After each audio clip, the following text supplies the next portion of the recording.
Focus on yourself, let them go. Not everyone who starts the journey with you is meant to finish it with you. There are people whose chapter in your life was only supposed to be temporary, but you kept them permanent out of habit, fear, or guilt. The truth is, not everyone deserves a place in your future, especially if they're not investing in your growth, peace, or closeness to your Creator. Holding on to people who make you question your worth, who disturb your inner peace, or who make you feel small when you're trying to grow is a form of self-sabotage.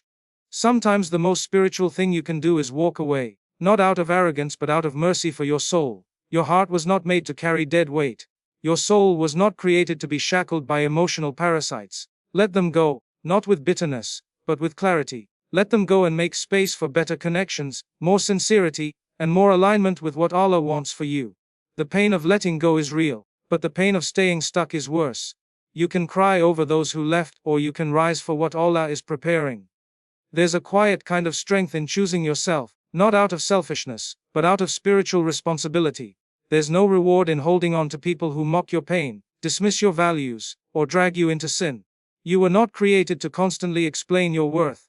You were not sent to this earth to babysit people's emotions while yours drown silently. There comes a point when your silence becomes your strength, your absence becomes your power, and your distance becomes your peace. Focus on your healing. Focus on your connection with your Lord. Focus on becoming a better version of who you were yesterday. Some people only love you when you're broken, because they feel stronger around your weakness.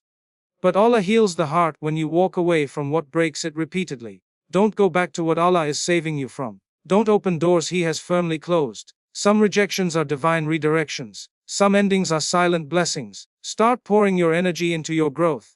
The one who focuses on themselves is the one who builds quietly, heals intentionally, and walks away respectfully. Not every fight deserves your attention. Not every insult requires a reaction, and not every connection is meant to last. Sometimes, Allah shows you who people are by how they act when you choose yourself. The one who disappears when you say no was never truly with you. The one who mocks your transformation was always threatened by your light. The one who constantly belittles your journey was never ready to walk beside you. Let them go. You are not abandoning anyone. You are rescuing yourself. The soul craves peace. The heart craves sincerity. The mind craves silence. All three cannot coexist in chaos. Peace is not found in attachment, but in surrender. When you surrender the need to fix what's not yours to fix, to chase what's not meant to be yours, and to explain what was never understood, you begin to breathe again. Focus on your healing. There are wounds you cannot ignore by pretending they don't exist. There are scars you cannot erase by keeping toxic people close. The truth is, some people are not evil, just incompatible with your season. Some people are not malicious, just unhealed themselves. But it is not your responsibility to be their bandage. Your healing is sacred. Don't compromise it for temporary company. Growth is uncomfortable because it requires change. And change often comes with isolation. But that isolation is where you find your true self, your creator, and your direction. The more you disconnect from people who bring noise, the clearer you hear the whispers of your purpose. The more you detach from opinions, the deeper you attach to truth. You can't fly if you're tied to what no longer fits your wings. You can't rise if you're holding hands with what pulls you down. You can't move forward if you're chained to what delays your progress. When you begin to focus on yourself, you start seeing the games people play. You stop being easily manipulated. You stop giving unreciprocated energy. You stop investing in temporary people. Maturity is knowing who to entertain and who to ignore. Strength is knowing when to walk away and never look back. You owe no one an explanation for choosing your sanity. You owe no one your peace for the sake of false loyalty. Allah places people in your life for a reason, a season, or a lesson. Don't confuse a temporary presence with a permanent position.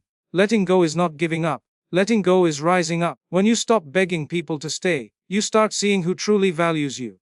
When you stop chasing validation, you start living with authenticity. When you stop depending on others for happiness, you begin building it from within. Focus on your spiritual growth. Build your relationship with your Creator. People will come and go, but He remains. People will misunderstand you, but He knows your intentions. People will forget you, but He never will. When you focus on pleasing Him, you stop fearing the loss of anyone else. The more you center your life around Allah, the less you feel empty when others leave. You become content not because you have everything, but because your heart is anchored to the one who controls everything. Let go of the need to be liked, accepted, or understood. Let go of attachments that block your prayers, confuse your mind, or break your self-worth. Sometimes, the most powerful duo is asking for the strength to walk away from what looks good but feels wrong. Ask for clarity. Ask for courage. Ask for clean detachment. Because some of the most dangerous chains are invisible. You don't need the crowd. You don't need the attention. You need sincerity, discipline, and purpose. Don't lose your path trying to follow someone who doesn't know where they're going. Don't lose your peace trying to fix someone who refuses to change. Don't lose your time trying to impress someone who will never appreciate your worth. Value your journey. Protect your spirit. Guard your space. You are not obligated to shrink yourself for people to stay. You are not here to dim your light so others feel comfortable.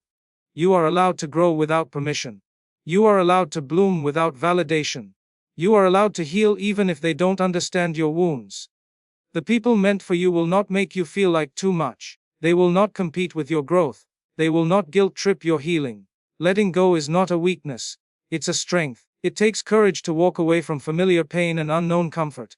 It takes bravery to say, I choose myself, I choose my healing, I choose peace. It takes inner strength to close doors, even when your heart is still open.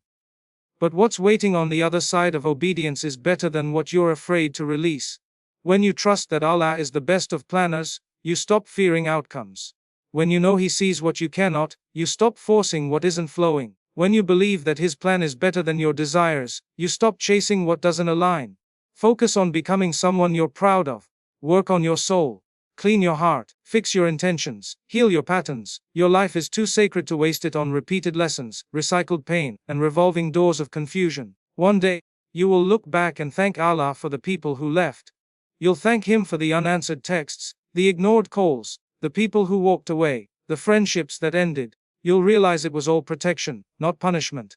You'll see how He was clearing your path for something purer, deeper, and more lasting. That moment of heartbreak was a turning point. That phase of loneliness was preparation. That silence was guidance. That rejection was direction. Trust it. Embrace it. Live it, because every time you let go of what doesn't serve your soul, you make space for yourself. Let them go. Your peace is your responsibility. Your growth is your job. Your soul is your priority. Letting go of people is not cruelty. It's clarity. It's the moment you realize that preserving your inner peace holds more value than forcing yourself to carry the weight of people who no longer align with your direction. It's not about abandoning others or becoming cold-hearted. It's about understanding the difference between love and obligation, between loyalty and stagnation. Life isn't meant to be lived dragging broken pieces of relationships that only cause confusion, pain, and a detour from your purpose. Sometimes the people we cling to are the very ones blocking the path that was meant to bring us peace and growth. You begin to see that not everyone who was once close deserves to stay close. Some people were lessons, not lifelines. Some were meant to arrive only to awaken something in you, not to accompany you forever. Clarity teaches you that constantly explaining yourself, justifying your worth, or defending your feelings to people who don't try to understand is not love. It's exhaustion in disguise. Holding on for the sake of history while ignoring how much harm it causes in the present only leads to emotional burnout. People change, situations shift, and growth often creates distance. Clarity is when you stop confusing attachment with purpose. It's the soft yet powerful realization that your life, your faith, your peace, and your healing deserve space to expand. Even if it means creating that space by letting go of people you once cherished, it takes emotional strength to admit that something is no longer working. It's not about blaming or resenting the other person, but about acknowledging that continuing to keep them in your life does more harm than good. You begin to recognize patterns, how your energy changes around them, how your spirit feels drained instead of uplifted, how you begin to lose pieces of your own values just to maintain something that no longer serves either of you. Letting go isn't about hate, it's about honesty. It's about loving someone enough to release them from a connection that's become toxic, painful, or spiritually distracting. And most importantly, it's about loving yourself enough to choose clarity over chaos. The people you release may not understand your decision. They may call you selfish, cold, or distant, but clarity is rarely comfortable. It's not meant to please everyone. It's meant to realign you with what matters most. And the more you grow, the more you realize how vital your peace is. You cannot thrive in a space where you are constantly shrinking yourself to keep others comfortable. You cannot heal in an environment that keeps triggering your wounds. Clarity removes the illusions we build around people. It allows us to see not only who they are but who we've become around them.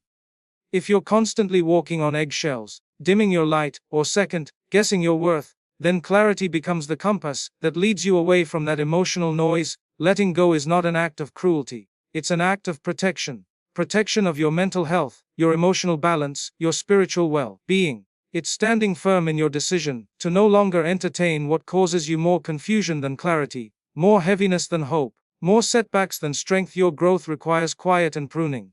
It demands a season where you withdraw from noise, detach from distractions, and evaluate what no longer serves your journey. Growth doesn't happen in the spotlight, it begins in the silence, when you're left alone with your thoughts, your fears, your intentions, and your truth. When the world grows loud with opinions, expectations, and illusions, your soul needs stillness to hear what truly matters. That silence is not loneliness, it's preparation. You are being prepared to bloom, but blooming requires the shedding of what is decaying inside and around you. The relationships that suffocate your spirit, the habits that poison your purpose, the environments that blur your focus. These are the branches that must be pruned. You cannot carry everything with you if you desire to rise. Growth is not always about adding more. Often, it is about removing what hinders. Just like a tree cannot flourish if its branches are diseased or overgrown, you cannot evolve if you are entangled in connections that block the sunlight from reaching your core. Some attachments are not enemies, but they are weight. They may not be toxic, but they are misaligned. The pruning process doesn't mean you are ungrateful or unkind. It means you are becoming aware of what drains your energy and clouds your path. It is a sacred kind of maturity to say, this no longer serves my journey. This no longer reflects who I am becoming. This must go for me to grow. The quiet is where your character is shaped. It's where your sincerity is tested. It's where your reliance on your Creator deepens. You learn to be content with being unseen, unheard, and unknown. Not because you lack value, but because true growth does not demand attention. It thrives in the unseen spaces. The roots of a plant do not shout, yet they are the source of its strength. Likewise, your quiet season is where your strength is built. It is where the noise of others fades, and the whisper of your own heart is finally heard. This quiet is not a pause. It is a transformation in progress. While others may misread your silence as detachment or distance, only you know the refinement taking place within. Pruning also involves painful choices. Letting go of familiarity, ending certain routines, distancing from people who once brought joy but now bring confusion. These are not easy decisions, yet they are necessary for your elevation. Some growth only happens when you choose discomfort over stagnation. When you realize that peace is better than popularity, depth is better than noise, and truth is better than temporary comfort, you begin to make cuts, not to hurt, but to heal. You begin to understand that not everything can go with you to the next level. What once felt like loss becomes liberation. What once felt like an ending becomes the clearing for new beginnings. Your environment shapes your evolution, and when you choose quiet over chaos, clarity over crowds, and pruning over pleasing, you begin to expand in ways you never imagined. Focus on your heart, not their opinion. The heart is the place where sincerity begins, where intentions are shaped, and where peace or turmoil is born. When you spend your life trying to live up to the expectations of others, you silence your own inner voice and abandon the clarity Allah placed within you. Opinions will always surround you, some rooted in truth, others in misunderstanding, jealousy, or assumptions. But if every step you take is shaped by the fear of what others might say, you will never walk confidently.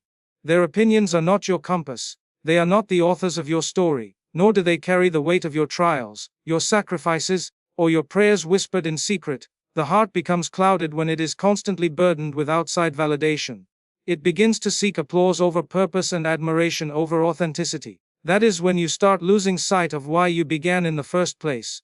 People will always have something to say. Whether you succeed or fail, whether you speak or stay silent, whether you lead or walk away. If you live by their praise, you will die by their criticism. There is no stability in a life shaped by fluctuating opinions. Your heart was designed to follow the truth, not the crowd. When you focus inward, you start paying attention to your intentions instead of your image. You begin to ask, is this pleasing to Allah? Or am I only doing this to be accepted by others? The more you purify your heart, the more resilient you become to people's judgments. Their voices grow quieter, because your inner world grows stronger. You no longer feel the need to explain yourself to those committed to misunderstanding you. You stop chasing approval and start walking with purpose. You dress for modesty, not trends. You speak for truth, not applause. You walk away from crowds not out of arrogance, but out of clarity. The heart that is attached to the Creator is not easily shaken by the words of creation. You begin to understand that your value is not measured by popularity, likes, or followers, but by your sincerity, your character, and your obedience to the one who sees what is hidden. Focusing on your heart also means facing what's buried deep inside: jealousy, pride, anger, and insecurity. You stop blaming others for how you feel and start holding yourself accountable. You stop reacting to every opinion and start reflecting on every emotion. You begin to care more about your akhlaq than your image, more about your soul than your status. When your heart becomes your priority, your decisions shift. You're no longer led by ego or emotion, but by faith and understanding. And with every step, you feel lighter. Not because the world is softer, but because your heart is clearer. People may not see your battles or understand your choices, but you do. Your heart becomes your quiet sanctuary, guarded from the noise, guided by sincerity, and nourished by remembrance. You are not responsible for others' journey. Every soul has its own path, its own trials, its own awakening. You can guide, you can advise, you can even pray endlessly for their success, but you cannot walk the path for them. The burden of their choices is not yours to carry, and the weight of their refusal to change is not your fault. You are not a savior, nor are you expected to fix hearts that refuse healing, or carry people who choose to sit in darkness when the light is right in front of them. Trying to force someone toward growth when they are not ready will only drain you, frustrate you, and eventually harden your own heart. There is a difference between support and sacrifice. You can offer support, but when support turns into emotional sacrifice, where your peace, your faith, and your time are compromised, then you are crossing a line that was never yours to cross. You were sent to help, not to carry, to remind, not to control, to plant seeds, not to grow the tree. Some people must fall before they rise. Some must get lost before they seek direction. Some must face consequences before they recognize truth. And no matter how much you love them, no matter how deeply you want them to succeed, they have to make the choice themselves. You cannot save someone who doesn't think they need saving. You cannot force awakening in someone who finds comfort in denial. The emotional exhaustion of trying to rescue others from their own lessons can quietly destroy your energy. You start neglecting your own growth while obsessing over theirs. You start bending your values to accommodate their resistance. You start accepting excuses in the name of patience, until your own standards begin to erode. But the truth is, guidance comes only by the will of the one who created the hearts. No amount of pleading can replace divine timing. No amount of pushing can substitute personal readiness. You must step back, not with anger, but with understanding. You must detach not with resentment, but with wisdom. It is not abandonment. It is surrendering to the reality that growth is a personal responsibility. Protect your peace, without feeling guilty, for not being able to rescue everyone. Focus on watering your own garden, while making sincere dua for others to find the rain they need. It is not selfish to prioritize your own healing while someone else chooses delay. It is not heartless to distance yourself from someone who constantly drains your spirit in the name of love. You were not created to burn yourself out, trying to ignite someone else's fire. Everyone is walking their own road, and sometimes that road is meant to be walked alone. They will reach when it is time. They will see when their heart is ready. They will rise when they felt the weight of falling. Until then, your duty is not to carry, but to be a reminder, a silent prayer, and a steady example. Distance brings clarity. When you step back from the noise, the confusion, and the emotional chaos, you begin to see things as they truly are, not as your emotions painted them. In the presence of constant interaction, attachment, or emotional involvement, your vision can become blurred. You may overlook red flags, justify harmful behavior, and silence your instincts just to maintain a sense of closeness. But when you create space, when you detach and allow silence to settle, the fog begins to lift. You notice patterns you previously ignored. You feel the weight you were never supposed to carry. You realize that certain relationships were built more on need than sincerity, more on familiarity than faithfulness. Distance doesn't always mean cutting people off. Sometimes it simply means giving yourself room to breathe, to think, and to reconnect with your inner compass. It is in that quiet space that your heart starts to speak again. You start hearing what your intuition whispered beneath the noise. You understand what your heart was too tired to process. People often reveal who they truly are in your absence. When you're no longer available, you see who genuinely checks on you without benefit. When you stop giving, you see who only stayed for what you had to offer. Distance tests bonds. The ones that are real grow stronger, and the ones built on convenience dissolve. When you remove yourself from a situation that drains your energy, you begin to notice how much of yourself you were losing. The constant explanations, the emotional labor, the unspoken pressure to be what others expected of you. All of it becomes visible when you're finally out of its grip. Clarity doesn't come from overthinking, it comes from stepping back and observing without distortion. The silence you feared becomes your strength, the space you avoided becomes your sanctuary. You realize how much peace you sacrificed just to stay connected. You recognize the roles you were forced to play, the masks you wore, and the parts of yourself you suppressed just to keep a bond alive. Distance also allows healing to begin. When you're no longer in survival mode, constantly trying to be understood or accepted, your heart starts to repair. You begin to ask questions you avoided. Was this really love, or just attachment? Was this really care, or just convenience? Was I being respected, or merely tolerated? You begin to distinguish between those who value your presence and those who only noticed you when you served a purpose. The more you sit with yourself, the more you reclaim the parts of you that were given away without intention. You find your rhythm again. You remember your worth, not because someone reminded you, but because distance brought you back to it. In that space, you begin to choose differently. You stop seeking validation from people who never understood your value. You stop chasing closure from those who were never honest. You start protecting your peace like it's sacred because now you know it is. Distance didn't change people. It revealed themselves. Focus is not selfishness, it's survival. In a world that constantly demands your attention, your energy, your presence, and your validation, the act of turning inward becomes a form of protection. When you are always available for others, always catering to their emotions, always adjusting yourself to fit into their comfort zones, you begin to lose pieces of who you are. You wake up tired not just physically, but emotionally, carrying burdens that were never yours to carry. You start doubting your worth, your path, your decisions, not because they're wrong, but because too many voices are speaking over your own.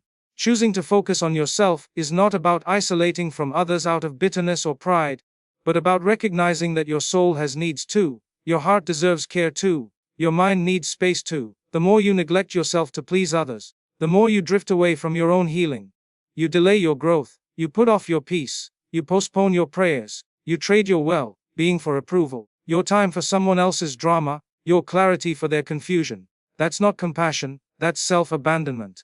And the longer you live in that cycle, the heavier life feels. Self-focus teaches you to set boundaries, not barriers. It reminds you that you are not obligated to be everywhere for everyone. It gives you permission to say no without guilt, to rest without shame, to be still without apologizing for it. Survival in this emotional world requires more than physical strength. It requires emotional awareness, spiritual grounding, and mental discipline. You cannot pour from an empty soul. You cannot guide others if you're lost within. You cannot uplift someone else when you haven't taken the time to sit with your own sadness. Focusing on yourself means recognizing when you need to pause, when you need to walk away, and when you need to realign. It means being honest about your wounds and intentional about your healing. It means taking time to nourish your faith, to realign your habits, to return to your purpose. It means choosing silence over chaos, depth over distraction, and truth over people, pleasing when you begin to prioritize yourself. The world might call you selfish, because they were used to your self-neglect. They might call you distant because they were used to your constant availability. They might label you arrogant because they were used to your compliance. But their discomfort is not your responsibility. What they call selfishness might actually be the first time you've protected your energy, your faith, your dignity. And once you begin to feel the weight lift, the noise fade, and the clarity return, you realize how vital it was to step back. You begin to see how much time you've spent fixing, explaining, chasing, and adjusting, all at the cost of your own soul. You begin to reclaim what was yours all along: peace of mind, strength of heart, and clarity of direction. Self-focus also means becoming aware of your patterns. It means catching yourself before you spiral into unhealthy cycles. It means speaking kindly to yourself, holding yourself accountable without shame, and allowing yourself to be a work in progress without constant comparison. It means recognizing your value without needing others to affirm it, walking away without fearing abandonment, and building your life from a place of purpose rather than performance.